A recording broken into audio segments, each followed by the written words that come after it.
അവസാന മത്സരം കൂടെ നോക്കിയാൽ അർജന്റീന മത്സരം അത് സ്വാഭാവികമായിട്ടും നമ്മൾ ആ ടീമിൻ്റെ ഒരു സ്ട്രെങ്ത്തും ഇതൊക്കെ വെച്ച് നോക്കുമ്പോൾ പിന്നെ നമ്മൾ കരുതിയിരുന്നത് ഇവിടെ അർജന്റീനയ്ക്കെതിരായിട്ട് കൊളംബിയ എത്തുമെന്നായിരുന്നു.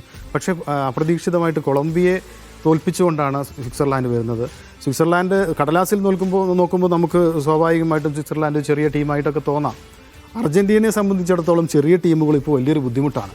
കാരണം അവരുടെ ഇതുവരെയുള്ള ഒരു സമ്മർദ്ദമില്ലാതെ ലോകകപ്പ് കാണാമെന്നുള്ള ഒരു പ്രതീക്ഷ എനിക്ക് തോന്നുന്നത് ഒരു അർജന്റീനൻ ഫാൻ ബോയുടെ ഭാഗത്തുനിന്ന് ചിന്തിച്ചാൽ വളരെ എൻ്റർടൈൻമെൻ്റ് ആണ് പിന്നെ അർജന്റീന ഓരോ കളികളും കൊടുക്കുന്നത്.